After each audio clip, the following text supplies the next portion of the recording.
Virgos, welcome. We get that Virgo even.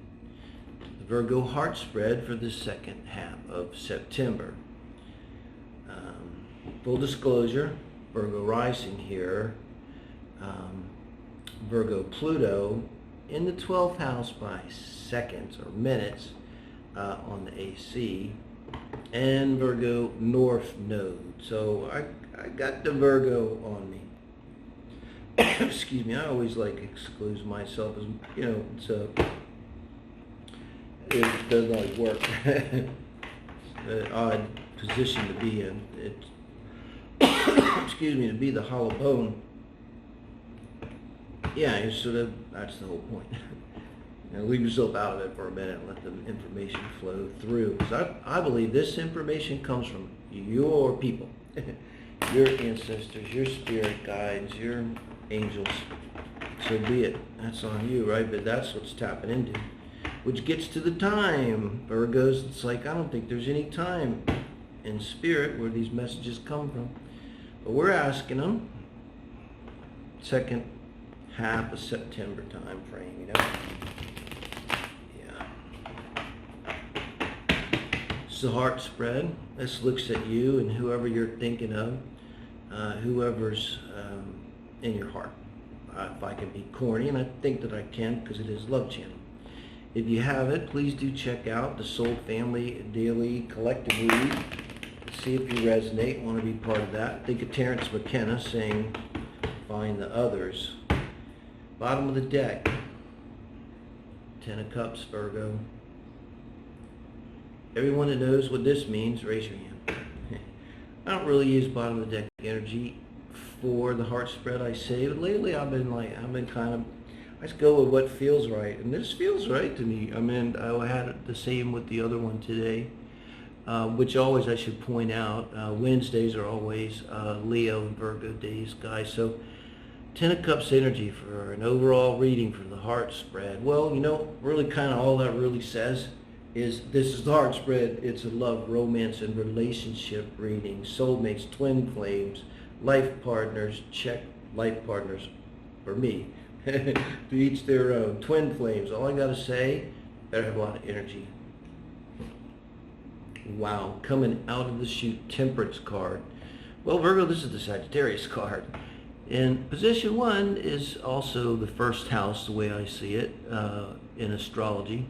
Position 2 is the 7th house, the other.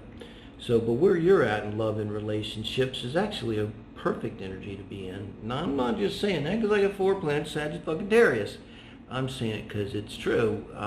Just think of the word, but they always say it's about patience, which is an odd thing because Sagittarius says we're anything but patient, really. And but what this is when life's going pretty good and there's really no problems.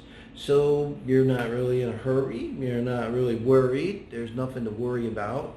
And so I think that is true. It's like when someone says, I have patience and love for you. It's that kind of patience. So I think it's one of the very most perfect cards to get in the number 1 or 2 positions in the heart spread. And what is another card I personally, as a Sagittarius, love to see in the heart spread? The Fool, 0 Arcana. But this is your person's energy. I try to read your energy, Major Arcana, both of you. Something's going on here. Isn't there always? But this could be potentially meaningful already. I'm going to tell you it is going to be a meaningful soulmate connection. It's just too much here. You would be the more solid one, Virgos here, no big surprise. And they would be the one probably coming to you. The less solid one, kind of the more wild card one, using the Gilded Tarot, Royale if anyone cares, okay? And they would, I try to read this as their energy and your energy, a little bit separate from the 3 and 4, which is going to be you reacting to them and them reacting to you. And that's okay like this, because this is your energy. You're in a good, balanced place. You're very, very positive. You feel very positive, with this Saggy card. It's a Jupiterian energy still, Sag. And your person is meeting that well because they're kind of ready to just take a leap. And I don't think that's necessarily even just attached to you. There's I'm an astrologer, there's transits like this. This would be kind of around Jupiter, a lot around Uranus, which is really significant right now. Recently retrograde, 14 degrees Uranus now. It's all over me. Oh my God. I'll do another whole reading on that. But that's to me the Fool, the energy of the Fool. It's like, and Aries too comes to mind because, they're the ones just going to go. Very nice. Let's see where this goes, guys. I'm kind of excited by it, Virgo. Ooh, and I kind of like having the moon here. It gives me something to do because it's looking too good. So the moon energy, that doesn't necessarily have to be something hidden, actually, when I think about it. It just thinks this is fire energy also with temperance. And so that's just kind of feeling good, feeling confident, in terms of just how you are in life right now. Maybe feeling a little more pep in your step lately. Could even be feeling a little bit sexy. When you're in this kind of energy, a lot of times, you'll be at a restaurant or just out and you'll lock eyes. Somebody might be interested in or is the opposite, whatever you want. And you might hold their gaze a few minutes longer. You got that fire in you and stuff. And you're also just probably looking good, because you're feeling good about yourself and maybe take care of yourself, And so this is definitely somebody seeing that, being inspired. And then this becomes emotional energy too with the moon. Can speak to somebody who has a Pisces moon. There's no reason you couldn't. Or just a water moon. But this is how you're reacting to your person here. And it's very good. It could, I'm gonna, rather than clairvoyant, let me go along. I can go back clairvoyant because often I get it as we go. But you likely wouldn't know the answer to this, Virgo, if it does represent something hidden, because it's something hidden from you, usually about yourself. Could just be about the situation, something you're not seeing. But if that's the case too, it would be somehow affecting you emotionally. But you'd be feeling emotional towards this person, possibly vulnerable, and you're liking it though. You're facing right at them. I mean, you're drawn to them, I think, yes? And they're coming to you. You're the candle and they're the flame. But there's a little something about it. And look, Ace, the one good thing about this, I say one good thing, is it'd be a little harsh up against the moon. It's like if you had Mercury on the moon. That's not so bad. Mars on the moon or something. Kind of harsh energy, as if the moon is kind of vulnerable, at the point of a sword kind of energy. But it does imply a strong interest in you. And what I get from this, Virgo, your person is probing you. Wow, I thought I'd get it. Your person is, thank you, Spirit. Your person is probing your mind, your unconscious mind, your 12th house. Look at 12th house energy in your charts, individually natal charts. Look at 12th house energy, guys, in your synastry together. If you get their time, get it. If you don't get it, it's important. Free sites everywhere. And look at your composite chart. Look at that Pisces energy. See what's going on. There's going to be something there going on. And I ain't even seeing this really as being so bad. It's intense. It's intense. This could be Pluto on the moon. Pluto squared the moon. It's kind of harsh. It's going to be a harsh aspect, like square to the moon, opposite the moon, conjunct the moon, Pluto to moon, Pluto to Venus, same thing, square, opposite, conjunct. And it's hot. Crazy hot, right? But it's scary and vulnerable stuff. I love this. I'm very much reassured by this particular deck. Look at that. This is a more peaceful Ace of Swords, Ace of Swords is sincerity, honesty, openness. That might be a little scary to you too, what's happening here, Virgo. This person's maybe, what's that John Prine song? When someone finally stops and says hello in there. You know, where they reach some part of you with this Ace of Swords that somebody else maybe has never reached, or maybe, some part of you didn't even know was there. And they not only reached it, but they kind of poked it and startled you, scared you. That makes sense. Aries, in your personal chart, I don't know your rising. I don't like to read off the sun signs. It's stupid, in my opinion. I don't get it. Well, it's just misleading. Already people have a lot of trouble with astrology, so you have to look at the houses. So, but whatever Aries is, probably significant. This is advice from Spirit towards this person in the relationship. In the position of advice, this is very clear and is very strong for you to almost defend yourself, for you to be strong, for you assert yourself. I would say this, I don't want to disparage Aries, Venus, but one thing you can count on from an Aries Venus person, Venus is a planet of love, okay, is if they are going to attach themselves to you, it's because they know you have value to them. There's an honesty about it. And I think a lot of mature Aries energy is just about the perfect energy. It's the first house of natural chart. Puts everything in its right place. Puts Taurus in the second, and like that. And Gemini in the third. Cancer for all. That's what makes it good. So this is the energy of do what's right for you, and really strongly do what's right for you. If doing what's right for you is telling all of your friends to go fuck themselves because you're going to be with this person, that's what you should do, and you should back it up. If doing what's right for you, I don't know yet, is telling your person to F off, it's very important that you do that with this person, okay?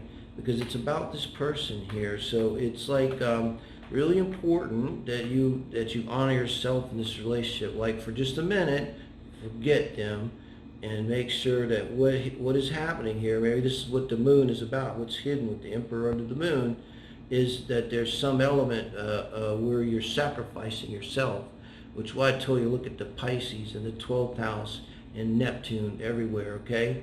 Because this is that energy of self-sabotage, of being unaware of something that ends up getting us, something we don't see that ends up being important. And it's implying to me that this person, these little jabs you've been getting, it's almost like a warning. And again, I'm not saying don't do this. Relationships are funny things. It's energetic. And it's like saying, baby, this is not the time to be passive in this relationship. And I'm not talking about 50 Shades Gray. Energetically, it's time to be highly assertive in this relationship. I like it. You guys don't hurt yourselves. You guys are gonna smoke it up sexually. And I told you they're coming to you. Here they are coming at you again. Virgo, this person's on fire for you. They're coming at you. It's the Eight of Wands energy. They might be coming from a distance. Kind of would explain this Ace of Swords. Maybe the relationship's been verbal, been long distance, possibly not consummated this relationship, Virgo. But I tell you what, they're on fire for you. Keep that in mind. That's advice from spirits, your guides, your angels, okay, your higher self. Any advice for the relationship as a whole, and this comes from spirits, the Five of Cups. It's a little humbling feeling to me,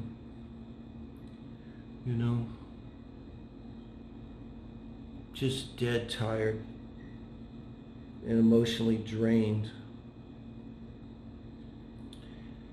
Yeah. This is coming in between the Eight of Wands and the Emperor. And this is advice from Spirit. And the reason you're being told, Virgo, to be the Emperor, guard your energy, do what's right for you, strongly assert boundaries, is because there's an energy drain here.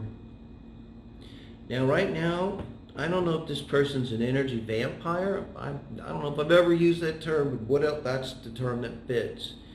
But they're an energy drain. So, and even with energy vampires, most of them, they don't sit around and consciously think about what they do. They just suck up all the energy in the room, and anybody around for any length of time just wants to poke their own eyes out with a stick. You know?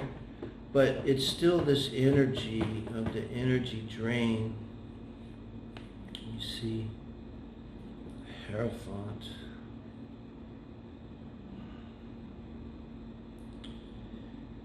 Okay, I know this is kind of weird, but it's some kind of religious indoctrination or something's involved in this. Because again, we're trying to look at the advice from Spirit. Emotionally, something happens. So a lot of passion and desire for you guys to come together. But this is the advice from Spirit. If I was to read that literally, I would say grieving a loss of a marriage. Grieving the loss of a marriage. And how is that standing in between you?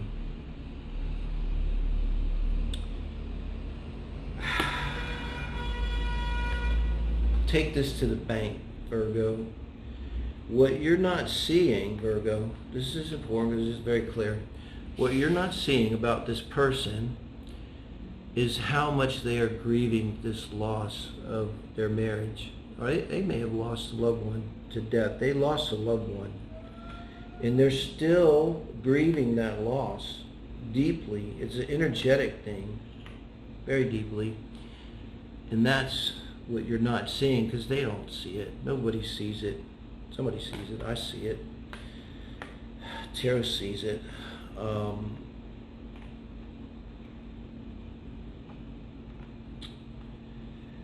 trying to think of why you got this Emperor here like a warning.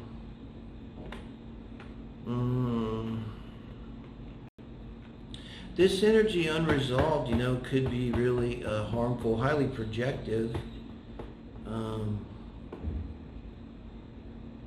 So let's see what we get for an outcome. The Eight of Swords. I'm not really surprised. And this is what the warning is about. I could clarify this out, but I don't really need to, guys. This is what's not being seen by you, Virgo, because they don't see it. And it has to be dealt with. It has to be dealt with. I mean, the Hierophant's really standing out to me, too, as advice. And I will tell you like this. Again, I told you, you guys are coming in. You're matching up. You're nice carding out. These are both fire signs. It's working. Something's working. But the ball's in your court, Virgo. I would say in this regard, Virgo, here, what you would say at the end is you just have to ask yourself, you're a good one to do this because Virgo's most honest people, caring people of the zodiac. Do you want to become part of the problem, or do you want to become part of the solution? Because that's what you're going to have to do. You're going to have to take control here. And if you don't, you're going to just become part of the problem. What is the problem? That they're lost in severe grief. And it's wrapped up around Catholicism, religion, whatever, Buddhism, whatever they are, that's somehow causing this emotional inner turmoil, energy that's unbalanced. And it absolutely has to be dealt with. And Eight of Swords can be dealt with. It's that energy that's going around in our heads. But I get the feeling here, this is why you have Temperance. You come in well placed, and they come in as the Fool. Almost as if they're just leaping into your arms with a trust fall into your arms. And do you have the strength, and do you want to become part of the solution? And after that, and pretty much do what you want. You're the emperor, Virgo.